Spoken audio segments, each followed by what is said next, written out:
Okay. Pisces, what is going on, guys? Okay, what is happening? I know. How did I just go from that kind of like weirdly sounding voice to this? Well, hey, I can do what I want. But seriously, Pisces, what is going down, y'all? Okay. The underlying energy here is the Six of Pentacles. Okay. So there's a give and take aspect, the balance, harmony, evening the odds again. This is also giving, and this is the Two of Cups underneath here. So this is about the relationship. Definitely is a balance needed in this relationship that's definitely necessary. All right. This whole reading is going to be about balance for the relationship altogether. Now, in the past, your current state of being is the Lovers. So there is definitely love in this connection. Love. And I feel like there is this close connective tie for everybody. Okay. Lovers just talks about love, right? You love what you love. The illusion of distance, the illusion of choice, right? You don't choose who you love who you love. And then sometimes you may end up loving more than one person. Not saying that this is a third party situation, but what I am saying is that this is the basis of love, right? It's just the freeness and openness of love. It usually shows the illusion of distance, even though they're holding hands.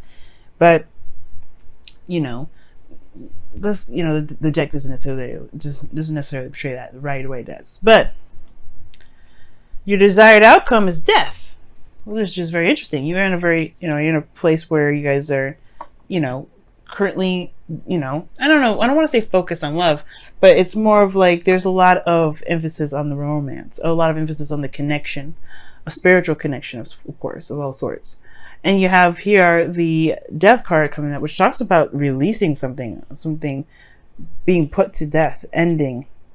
Not necessarily like an actual relationship or anything like that. It could usually be of some things, old attachments, some sort of like, past appointments, things like that.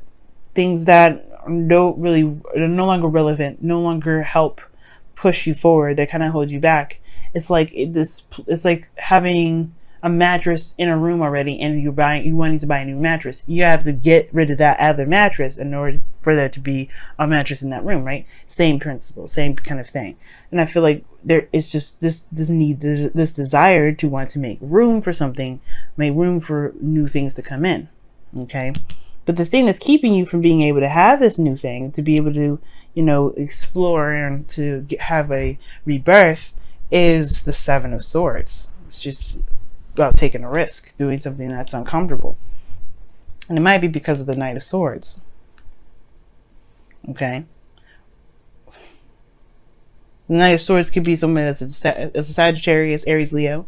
But it really kind of talks about knowing what you want, going with how you feel, right? If it's anything relevant to who you are, if it resonates with who you are, really. Okay. So it could be that there's a situation here with taking a risk and doing something that you want to do, maybe stepping outside of your comfort zone for a second to execute something that you truly want. Because perhaps in the past here's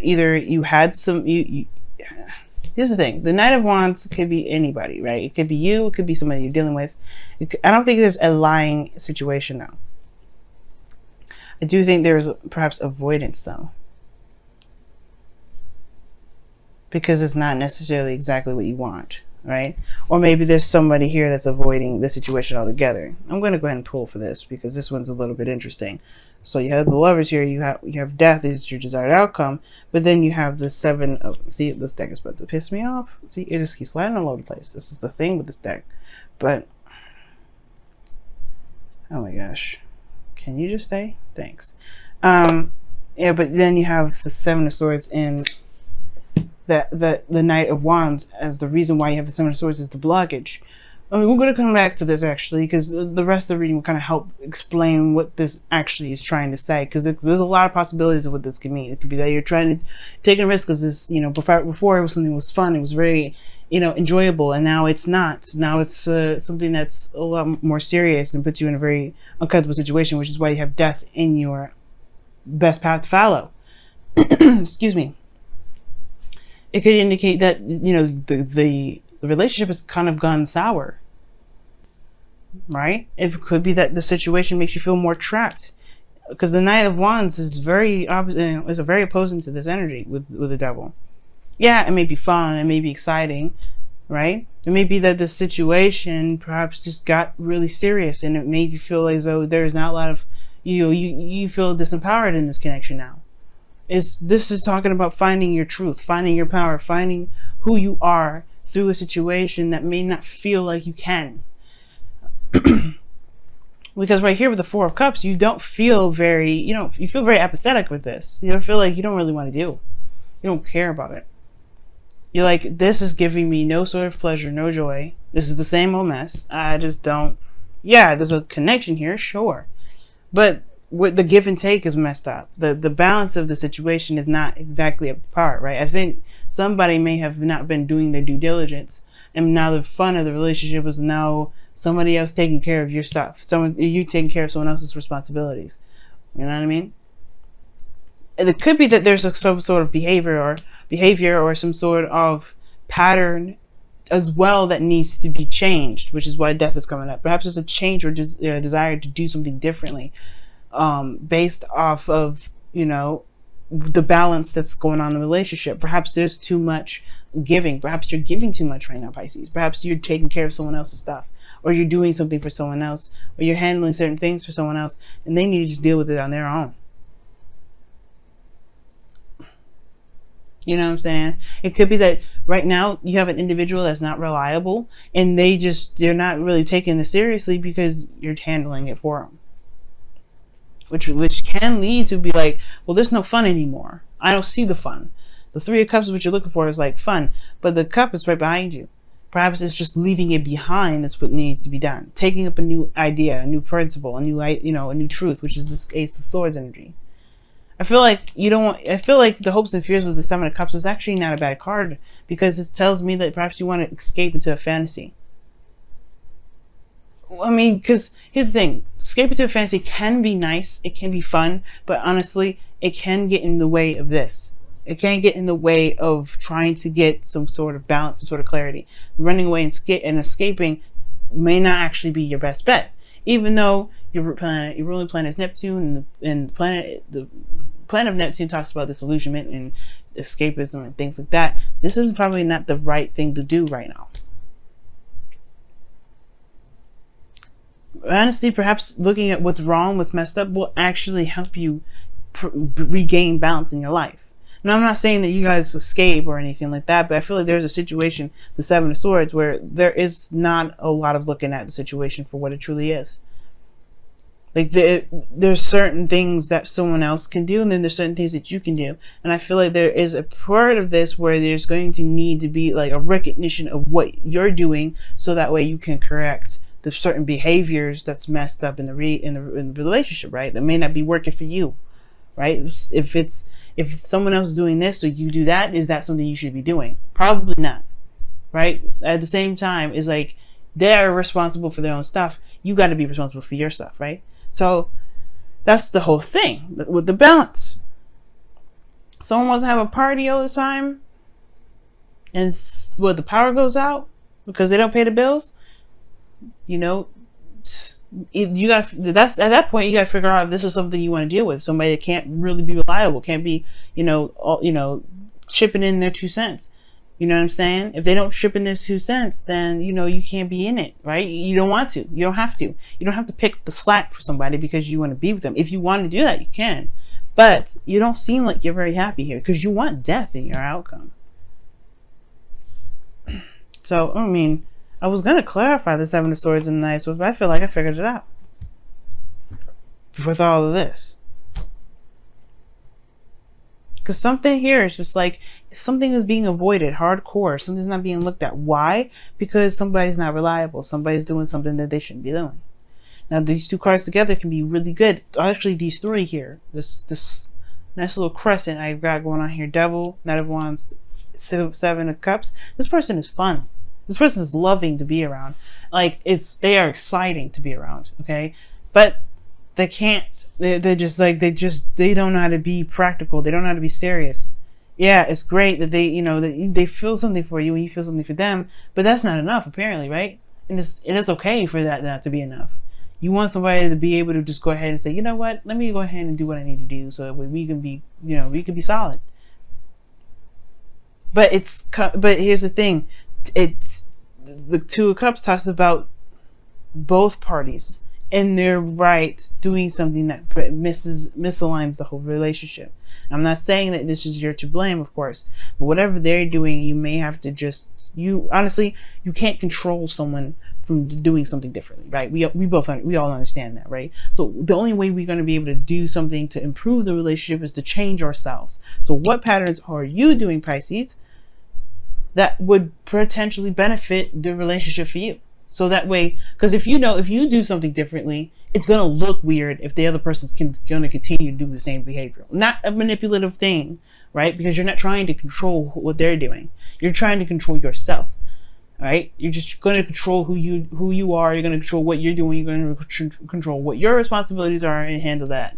At that point, they have to be them. And if they want to continue looking weird and funky when you're being responsible and all that, then, things will set in motion for the right person to come into your life with the right mindset, right? There's nothing disputing. You still love this person. The person still loves you. The Two Cups there. There's a connection, but the balance is messed up. And the only way for things to be correctly aligned again is if you focus on what you're meant to do and focus on what you need to do at all times, and not delve into the 50. Remember, used to talk about the 50 a lot, and I'm bringing it up again.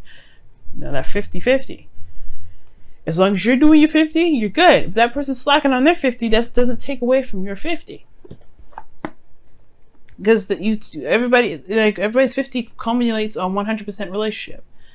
It's going to be a 95 or a 75% 75 relationship. It's not on you, because you are at least doing your part.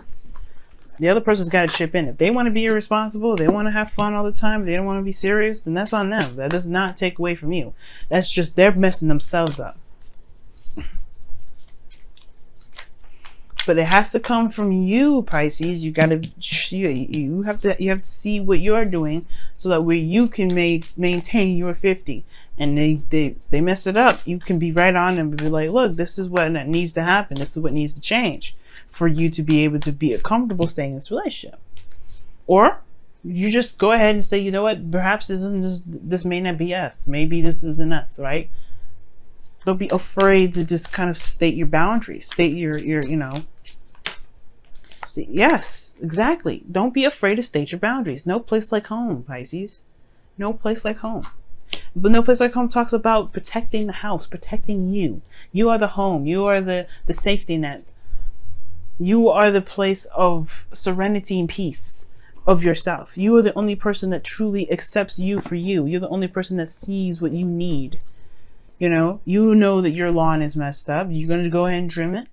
You're going to fertilize your garden. You're going to do all these things to maintain the household. Then you are the house. So what are you doing to protect the house right now? Right? You got to protect it by creating boundaries, guarding it. That's pretty much what it's all about. Making sure nobody steps on your boundaries, making sure you handle yourself. And if they want to act all crazy, then let them act all crazy. It doesn't take away from you, because at least you're protecting the house. Wow, actually speaks louder than words. Appreciate this moment. Oh wow, you guys have a lot of cards. Focus on love. You guys have a lot of cards in here, but let me go ahead and really shuffle.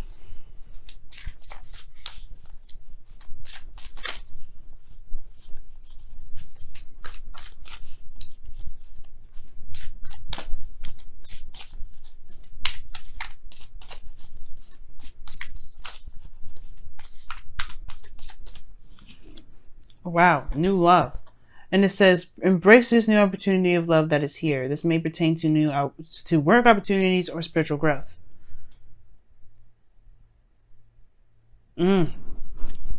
This could be a new love situation. And of course, right, if it is a new love situation, you got to give it patience too. Right? It may not happen immediately, the dynamic and understanding of other people's boundaries, right? But with patience and constant correction, things will be right? But at the same time, you want to have a limit too. You don't want to constantly correct somebody, especially the person that you're deeming to be your person. If they're your person, you shouldn't have to constantly be like on their behind and be like, look, you need to be doing what you need to be doing. Why am I on you about this? Right? You don't want to babysit nobody. You don't want to babysit your partner. You shouldn't ever have to. Definitely. I'm right there with you, Pisces. You shouldn't ever have to. But of course, you know, give yourself patience. You giving yourself patience will give the other person patience. At the same time, you got to state your claim. You got to state it known. You got to make it known. That's why the Ace of Swords is in your outcome. New truth. Kind of like that glare actually there. Actually makes that sword look a lot more mightier than the image itself shows. But that's the truth, right? New way of communicating, new way of thinking, of new ideas, right? Lots of things come with that ace. And you can implement that in your relationship and make that work. But it comes by releasing some old habits that perhaps that you may do if somebody's slacking in their 50. You gotta do you and handle you, and that perspective will spill into this new relationship, and then the growth will come with it.